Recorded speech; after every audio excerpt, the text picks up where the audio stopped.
Namaskar and welcome to the Sanatan Messenger.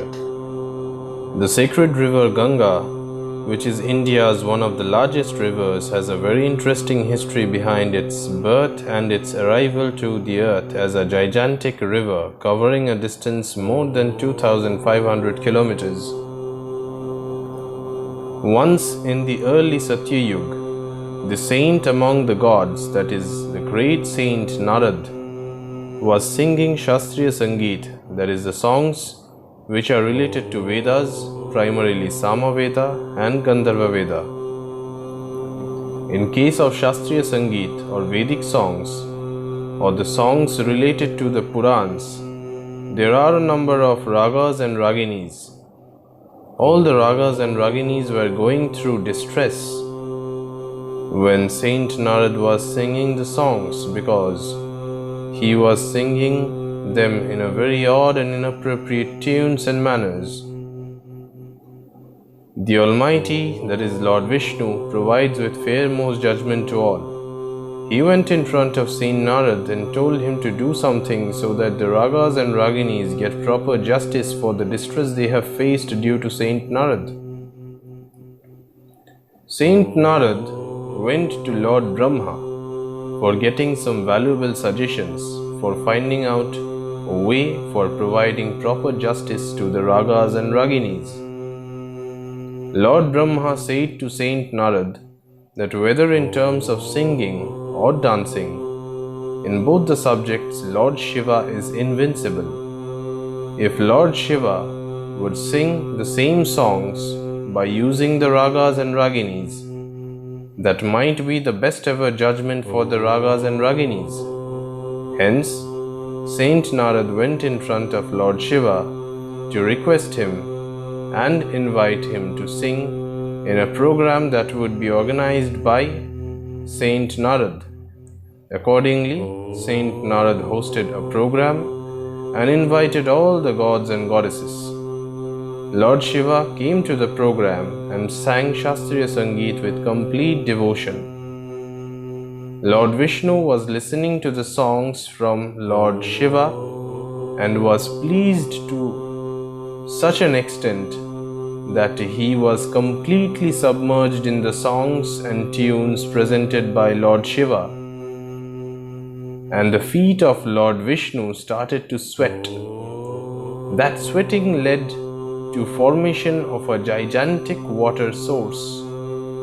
Lord Brahma realized that particular water source could submerge a huge portion of earth and might have caused loss of lives.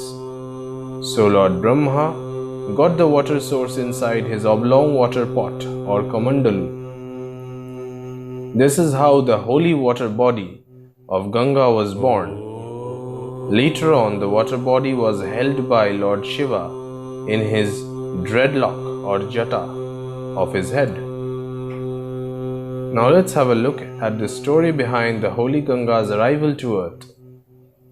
A very famous king during Satya Yug named Sagara made arrangements for an Ashwamedh Yagya. Now in an Ashwamedh Yagya, the king used to arrange for a big event and used to perform a number of rituals, and he had to send a horse which would roam around the whole country and would come back to the king, after which the horse would be sacrificed for the sake of the well-being of his kingdom. And in between this event, if any other king or anyone else caught the horse or stopped it, a war would be declared against that king or a person by the king who arranged the Ashwamedh Yagya. King Sagara also sent his horse, but the horse did not come back within an estimated period of time. Hence, King Sagara sent his sons to find out the horse. After searching for the horse for some days, King Sagara's sons saw that a similar kind of white horse was tied next to a saint who was meditating with complete devotion. That saint was one of the most powerful saints of that time, and his name was Kapil. The sons of King Sagara thought that it was the same white horse sent by King Sagara to roam around the country, and also thought that the horse had been captured by the saint who was meditating beside the horse, and hence they attacked Saint Kapil all of a sudden. As Saint Kapil did not know anything about the horse, and all of a sudden King Sagara's sons attacked him, he became very angry and cursed the 60,000 sons of King Sagara that they would be burnt to ashes, and accordingly all of them turned into ashes. Long time after this incident, a descendant of King Sagara named King Bhagirath heard about this incident and wanted to free the souls of his ancestors by any means. He started meditation to please Lord Brahma, to get a proper path for setting the souls of his ancestors free. Lord Brahma was very much satisfied by the meditation done by King Bhagirath and appeared before him. Lord Brahma told him to satisfy Lord Shiva via meditation, because if Lord Shiva would realize the holy water of Ganga from the dreadlock of his head, the holy water would wash the remaining ashes of King Bhagirath's ancestors, thus setting their respective souls free from earth. Accordingly, King Bhagirath satisfied Lord Shiva via meditation, which made Lord Shiva to appear before him. Lord Shiva was very much convinced by the remedy provided by Lord Brahma, and he opened the deadlocks of his head, which made the sacred water body of Ganga to gush out slowly from the deadlocks of Lord Shiva.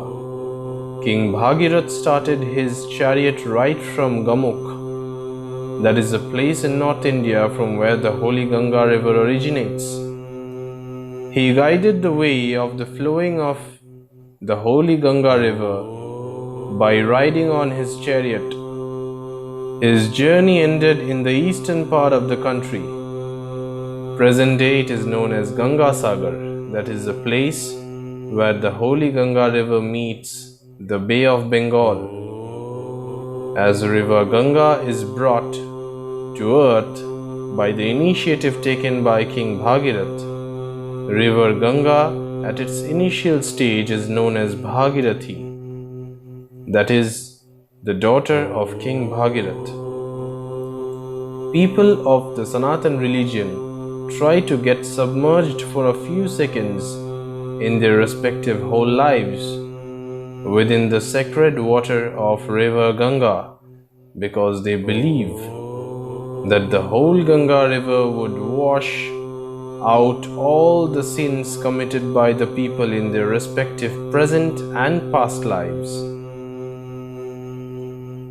This is the end of the story of sacred Ganga river's birth and its coming to the earth, and I hope all of you have enjoyed today's video.